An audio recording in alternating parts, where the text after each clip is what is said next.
स्वागत है आप सभी का हमारे साथ इस खास वीडियो में, जिसमें हम बात करने जा रहे हैं वीकली राशिफल मकर राशि के लिए 10 अगस्त से लेकर 16 अगस्त तक।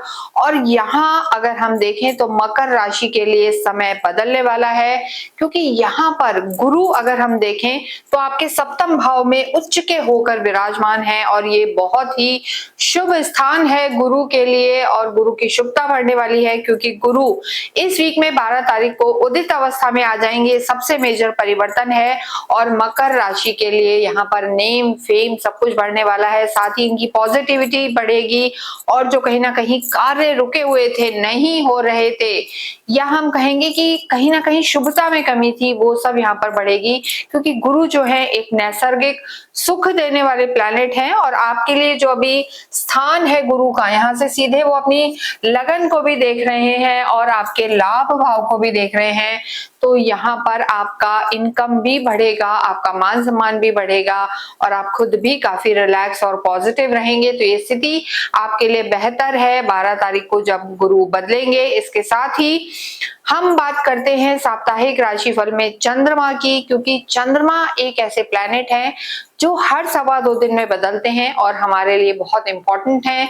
हमारे मन के कारक हैं, फीलिंग्स के कारक हैं, रिश्तों के कारक हैं, कहीं ना कहीं हमारी डिसीजन मेकिंग और लाइफ में बहुत फर्क डालते हैं। तो चंद्रमा का मूवमेंट अगर हम यहाँ पर देखें तो चंद्रमा देखिए सबसे पहले मिथुन में रहेंगे, मंगल के साथ लक्ष्मी योग बनाएंगे, यानी यहाँ पर विदेशों से संबंधी कार्यों में आपके गति आएगी और लाभ भी होगा। उसके बाद चंद्रमा उच्च के गुरु के साथ सप्तम में रहकर आपके वैवाहिक जीवन को तो अच्छा करेंगे, साथ में आपको यहाँ पर धन धान्य से भरपूर रखेंगे। इसके बाद अष्टम में आएंगे और फिर आपके भाग्य में शुक्र के साथ आएंगे। शुक्र नीच के चल रहे हैं। यहाँ पर अगर हम बात करें मकर राशि की तो 13 और 14 अगस्त ये डेट्स आप नोट कर लें, क्योंकि यहाँ पर चंद्रमा की स्थिति अष्टम में रहेगी। मिसफॉर्च्यून का भाव है, ये कहीं ना कहीं नेगेटिव हाउस इसे हम कहते हैं। अष्टम में चंद्रमा का केतु के साथ होना ग्रहण योग बनेगा। यहाँ पर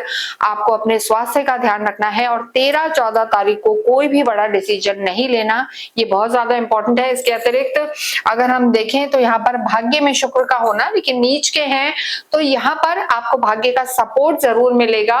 और जो आपके भाग्येश बुध हैं वो भी सूर्य के साथ मिलके आपका बुध आदित्य योग बना रहे हैं। तो कार्य की दृष्टि से अगर हम देखें तो यहाँ पर समय बेहद लाभकारी, और शुक्र आपकी लव लाइफ के भी लॉर्ड हैं, संतान के भी लॉर्ड हैं। मंगल की चौथी दृष्टि शुक्र पर है यहाँ पर। तो ऐसे में विदेशों से संबंधित कोई काम आपका अटक रहा था, भूमि से संबंधी कोई काम अटक रहा था, कुछ एड ऑन करना चाहते थे अपनी लाइफ में, कुछ लेना चाहते थे, तो उन सब में आपको यहाँ पर सफलता मिल सकती है। इसलिए हमने कहा गुरु उदित होकर आपके जीवन में शुभता और लग्जरी दोनों को बढ़ाने वाले होंगे। कार्य क्षेत्र की बात करें तो देखिए कार्य क्षेत्र के आपके जो लॉर्ड हैं शुक्र हैं और उसके साथ त्रिकोण के भी लॉर्ड हैं, इस समय नीच अवस्था में भाग्य में है। तो कार्य यहाँ पर बनेंगे, विशेषकर सूर्य की स्थिति अगर हम देखें, गुरु की देखें, अगर आप किसी भी रूप में गवर्नमेंट से रिलेटेड कोई कार्य कर रहे हैं तो सफलता मिलेगी, कोई प्रमोशन ड्यू है तो सफलता मिलेगी। इसके अतिरिक्त टीचिंग में है, कंसल्टेंसी का काम है, काउंसलिंग, कम्युनिकेशन, डिवाइन, होलिस्टिक किसी भी वर्क से आप जुड़े हुए हैं तो यहाँ पर आपको सफलता अवश्य मिलेगी। लेकिन किसी भी कार्य में पैसे के लेन देन में आपको सावधानी बरतनी है, क्योंकि शुक्र नीच के हैं और कर्म क्षेत्र के लॉर्ड हैं। साथ ही एथिकल आपको यहाँ पर चलना है। हालांकि गुरु उच्च के होकर सीधे आपकी लगन, यहाँ हम बात कर रहे हैं मकर लगन की, आपकी लगन को देख रहे हैं। हो सकता है आपकी लगन कोई और भी हो सकती है, लेकिन यहाँ पर जब हम बात कर रहे हैं तो एथिकल रहना है। गुरु उच्च के होकर आपके फर्स्ट हाउस को देख रहे हैं। ऐसे में जितना आप एथिकल रहेंगे और अपने को नियम में रखेंगे, उतना ही शनि और गुरु इस वीक में आपको सफलता दिलाने वाले होंगे। क्रिएटिव लाइन से जुड़े हुए हैं, लेखन का कार्य करते हैं, या मीडिया, सोशल मीडिया से जुड़े हुए लोगों को भी यहाँ पर उनके कार्यों में गति मिल सकती है। तो समय आपका अच्छा है, लेकिन जैसा हमने कहा कोई बड़ा डिसीजन या पैसे का लेन देन आपको 13-14 तारीख को नहीं करना, क्योंकि चंद्रमा जब केतु के साथ होंगे और 8th हाउस में होंगे तो सडन लॉस दे सकते हैं, डिफेम दे सकते हैं, या एकदम से कार्य में परिवर्तन वो ला सकते हैं। आपकी योजनाएं बनते बनते विफल हो सकती हैं। तो 13-14 तारीख को आपको ध्यान रखना है। लव लाइफ की बात करेंगे, लव लाइफ के लॉर्ड आपके शुक्र है, भाग्य में विराजमान है, कहीं दूर दराज जा सकते हैं, घूमने फिरने जा सकते हैं। लेकिन देखिए बीच में 13-14 तारीख को, या हम कहेंगे मिडिल ऑफ द वीक में, थोड़ा सा ऐसा लगेगा कि आपके पार्टनर आपको समय नहीं दे रहे हैं, किसी वजह से बिजी हो सकते हैं, डिस्ट्रैक्टेड रह सकते हैं, बहुत ज्यादा पार्टी गोइंग रह सकते हैं और आपको समय ना दें, आपको ऐसा महसूस हो सकता है। तो आपको अपने पार्टनर को समय देना है, अन्यथा यहाँ पर विवाद खड़ा हो सकता है, इस चीज का ध्यान रखें। वैवाहिक जीवन की बात करेंगे, उच्च के गुरु का सप्तम में होना मकर राशि के वैवाहिक जीवन के लिए अच्छा है, लेकिन साथ के साथ यहाँ पर सूर्य भी मौजूद हैं। और देखिए सूर्य, मंगल, शनि, राहु, केतु जब भी सप्तम भाव में होते हैं, पापी ग्रह हैं, थोड़े से ब्रूटल, क्रूअल भी इन्हें कहा जाता है, एडमेंट हो जाते हैं, कॉन्फ्लिक्ट, ईगो ले आते हैं। तो सूर्य का यहाँ होना वैवाहिक जीवन में दिक्कत ला सकता है। विशेषकर अगर हम देखें तो 13-14 तारीख को थोड़ा सा सावधानी बरतने की जरूरत है। उसके बाद अगले वीक में अगर हम देखें तो सूर्य बदल के आपके अष्टम में आ जाएंगे, लेकिन इस वीक में वैवाहिक जीवन में तू मैं, आर्ग्यूमेंट, कॉन्फ्लिक्ट, मैं सही, इस चीज में बिल्कुल भी नहीं जाना है। अन्यथा आपको 13-14 तारीख को, या हम कहेंगे second half of the week में, आपको थोड़ा सा दिक्कत का सामना करना पड़ सकता है। हालांकि गुरु आपकी चीजों को संभालेंगे, बड़े बुजुर्गों के आप आशीर्वाद लेते रहें तो यहाँ पर तालमेल बना रहेगा।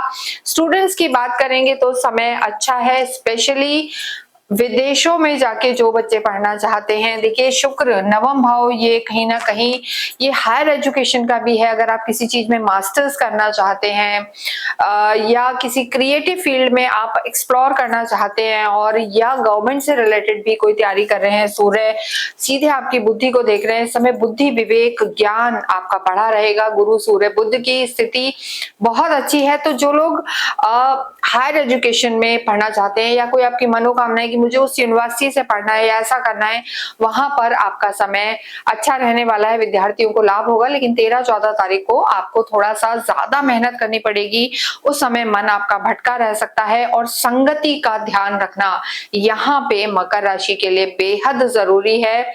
गलत कंपनी आपके इरादों को यहाँ पर डिस्ट्रॉय कर सकती है। स्वास्थ्य की बात करेंगे तो देखिए जब ये वीक जैसे जैसे खत्म होने की तरफ जाएगा, हालांकि गुरु तो उदय हो जाएंगे, लेकिन किसी भी तरीके से लंग्स से रिलेटेड कोई डिजीज, इम्यून सिस्टम आपका वीक हो सकता है, और जल्दी जल्दी जैसे कहते हैं ना, खांसी, जुकाम, बुखार, ऐसी परेशानियां इस वीक में आपको परेशान कर सकती हैं। विशेषकर 13-14 तारीख को नींद में भी दिक्कत आ सकती है, तो इन चीजों का ध्यान रखें।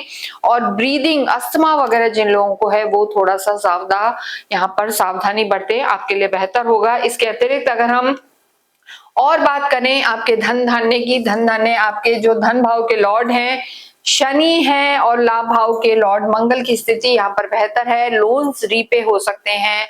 और इसके अतिरिक्त अगर हम देखें रोग, ऋण, शत्रु आपके समाप्त होंगे। आय में आपके एक्सपेंशन आ सकता है, यानी पहले से अगर हम बात करें धन धान्य की स्थिति आपकी यहाँ पर बेहतर होगी। और सरकारी क्षेत्रों में विशेषकर अगर हम कहें तो आपका मान सम्मान और बढ़ सकता है। आध्यात्मिक आप होते हैं, और गुरु जब उदित अवस्था में आ जाएंगे, सीधे आपकी लगन, आपकी राशि को देखेंगे, तो वहां पर गुरु आपको पॉजिटिविटी भी देंगे, और कहीं ना कहीं हम कहें आपकी सोच को अध्यात्म से जोड़ेंगे। धार्मिक यात्राएं आप करेंगे, और दिल आपका जो हम कहेंगे ना, इस समय अध्यात्म की तरफ ज्यादा रहने वाला है। लेकिन देखिए यहाँ पर शुक्र नीच के आपके नवम भाव में है, तो कहीं ना कहीं इस वीक में बीच में आपको ऐसा लगेगा कि कुसंगत जिसे हम कहते हैं, डिस्ट्रैक्शन, कभी कभी आप ऐसा फील कर सकते हैं। लेकिन शनि आपके लॉर्ड हैं, जितना एथिकल और आप नियम में रहेंगे वो आपके लिए ज्यादा लाभकारी होगा। भाग्य यहाँ पर आपका पूरा पूरा साथ देगा। आपके भाग्येश बुध हैं, जो सूर्य के साथ केंद्र में बुध आदित्य योग बना रहे हैं। नई अपॉर्चुनिटीज आएंगी और सफलता आपके कदम चूमेगी। तो पूरा ही वीक आपके लिए लाभकारी है। हनुमान चालीसा का पाठ करना, और साथ ही साथ ओम ग्राम ग्रीम ग्रौम सा गुरुवे नमः, अपने गुरु का ध्यान करके इस मंत्र का जाप करना आपको बड़ी बड़ी परेशानियों से दूर रखेगा। कमेंट बॉक्स में ओम शम शनिश्चराय नमः अवश्य लिखें।